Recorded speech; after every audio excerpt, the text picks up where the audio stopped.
I'm Chris Bennion and now you're watching Between the Stripes TV.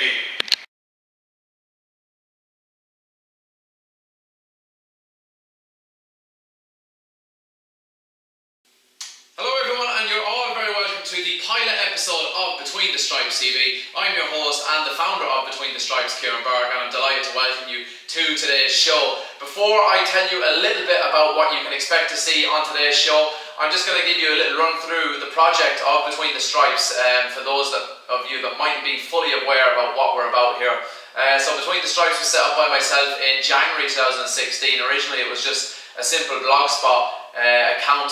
Originally it was designed to be a dedicated independent news source for Town FC fans, but with the success we had in the first couple of months, we decided to branch out to the entire League of Ireland. In last season we launched our brand new BetweenTheStripes.ie website. It's got all the exclusive news in the League of Ireland, some big interviews and some great opinion pieces on there, so do check that out.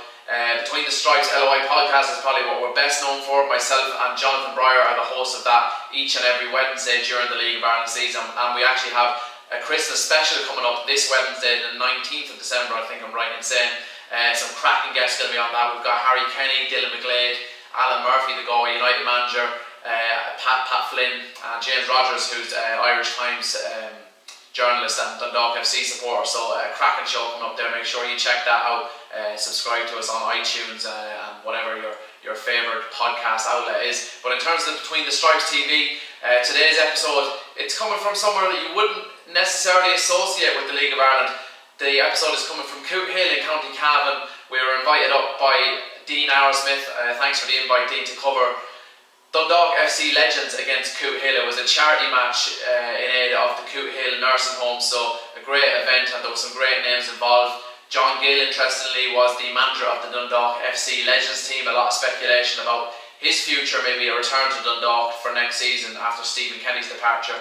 There was so many great names there from the past from Dundalk, and we have some footage of that game coming up for you, and some interviews as well with Chris Bennion and Dave Rogers, and also some people involved with Cootehill, and we're going to speak to them about League of Ireland football in the Cavan area. As I said, it's not something you usually associate. It's not a place you usually associate with League of Ireland, but the success of clubs like Cootehill is having a bit of an impact and helping people become more aware of our league. We're going to hear about that shortly, but I suppose all I can say is I hope you're going to enjoy this first episode. What you can expect to see going forward in the season, we won't really have highlights of games. It's too much of an issue with licensing and TV rights, etc. So what you're going to see fan interviews after the games we cover. You'll see player interviews, you'll see management interviews as well. So there'll be loads of different opinions from the games we cover. We're hoping to get as many people on board across the clubs as possible to do at least a once a week episode, but we'll probably have other episodes and little features on our new YouTube channel, which you're watching us on now, so please do hit the subscribe button. That's all I can say for now. Check out our website, BetweenTheStripes.ie. As I said, there's a big exclusive up there at the moment regarding John Gill and a potential return to Dundalk next season. Loads of interviews, loads of other great stuff. I hope you're going to enjoy this. If you do, give it a share, give us some feedback on our Twitter account, which is @BetweenStripes, and give us a like on Facebook, which is facebook.com/BetweenTheStripes. Thanks, folks.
What a ball!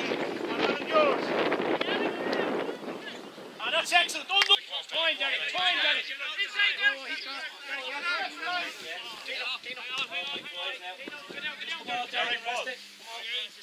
right back, yeah? Dino, go forward. Dino, go on the right. Put Steph in. Steph, right back.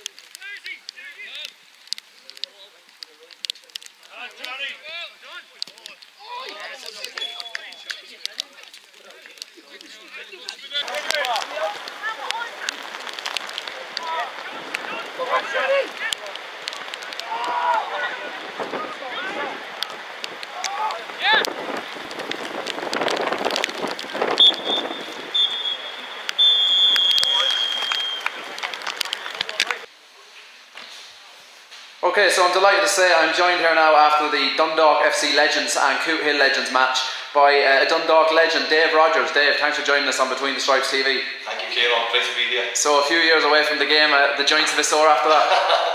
We were just chatting with the lads after the game. We don't know whether we need ice packs or WD-40 or just a complete overhaul. But no, it was great occasion. Great to see so many League of Ireland, great staff have come through the league, and especially to Dundalk, and it was an absolute pleasure.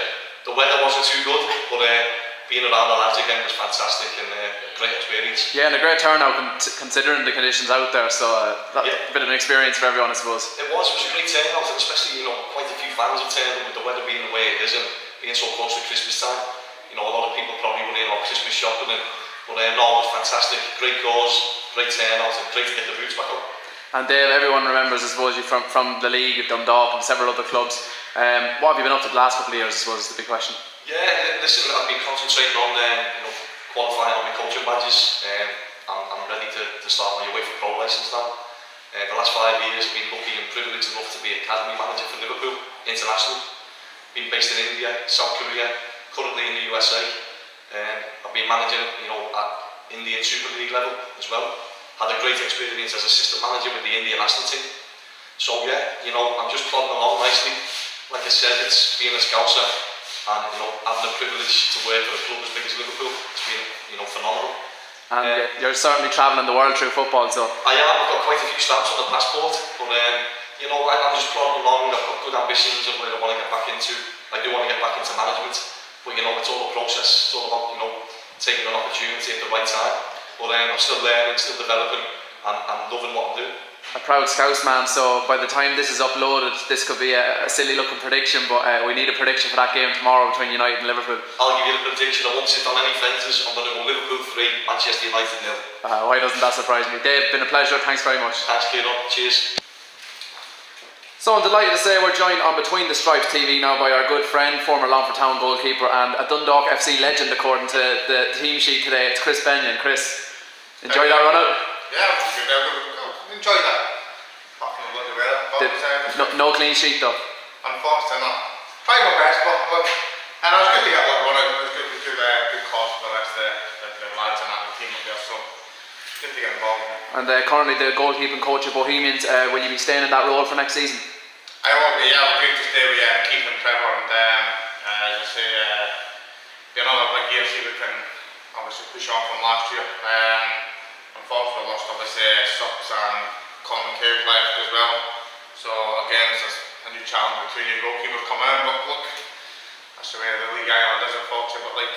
But I'm looking forward to it again. As I said, working with Trevor and Keith's been fantastic, and then I say each year you kind of go and progress and again challenge yourself. But look, as I said, trying to learn myself, and as I said, I think of the club's kind of moving in the right direction, and I said I really enjoyed last year, so it's good to be kept on for year or two, hopefully. Yeah, and Keith has signed a new 3-year deal with Bohemians. There seems to be great stability around the club, and off the field there's been a massive resurgence in the fan base. It seems to be a great place to play football at the moment, Dennymount Park. Yeah, I think it's important.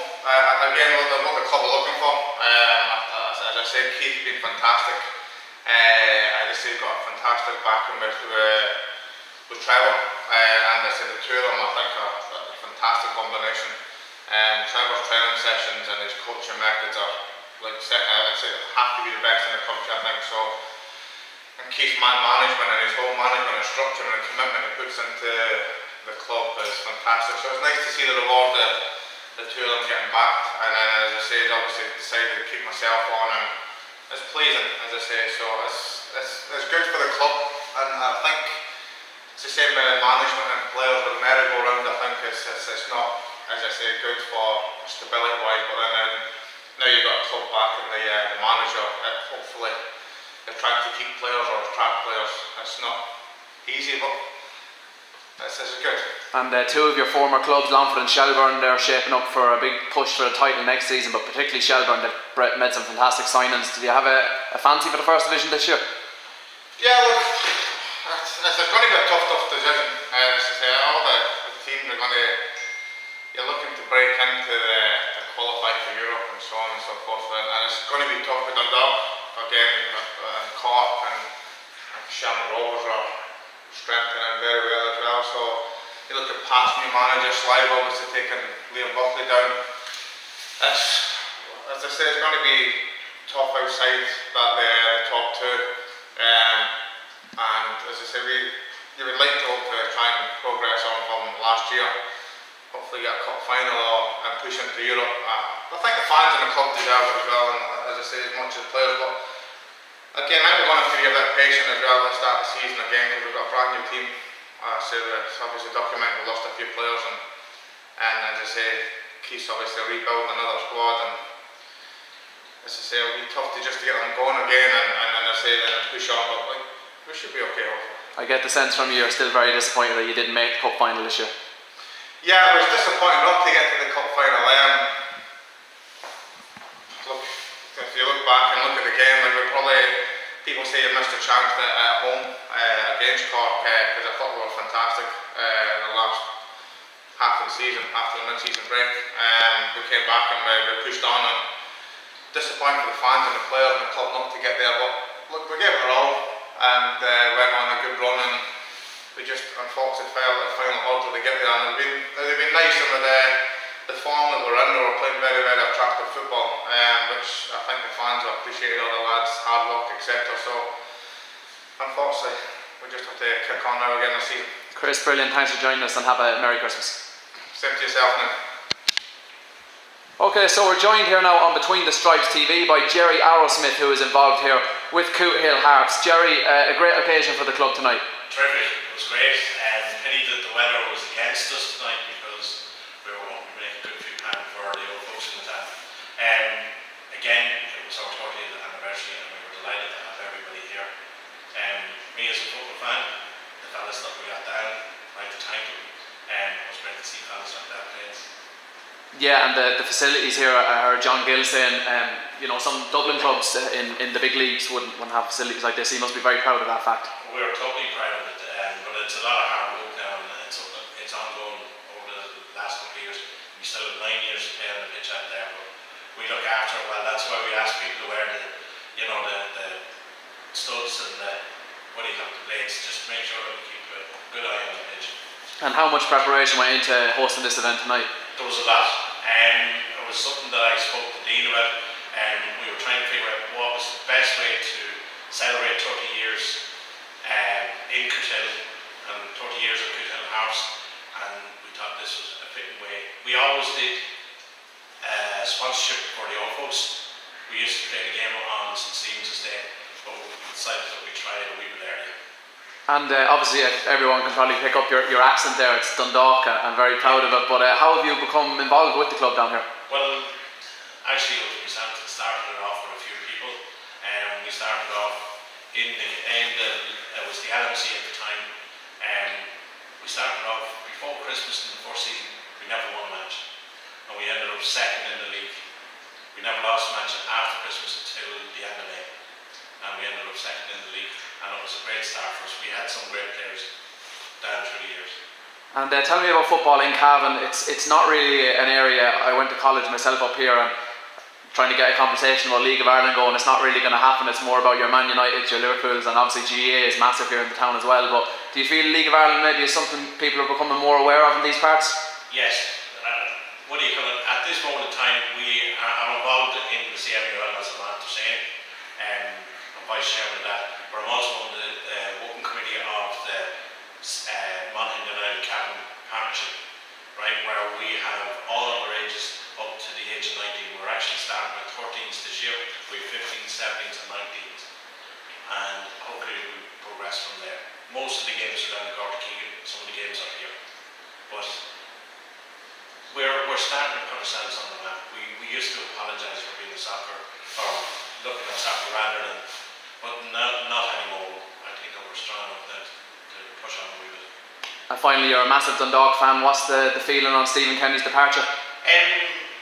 You'd be sad in one way, but you have to be proud that Stephen Kenny has got the opportunity that he has.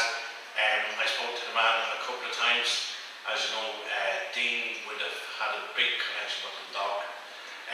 He did an awful lot for the town, and I don't know whether he would have been able to take it much further, but I think that likes of Penny Part, if someone can get in random, will bring the club or keep the club where it is at the moment. But like, everybody is in awe of the way that Dundalk plays, and it's a thrill every time I go and see him play. The talk is it could be the opposition manager today, John Gill, that gets that post. What do you think the feelings of that? John Gill was there before, and we were in the doldrums for a long time, and John was promoted from the first division into the Premiership.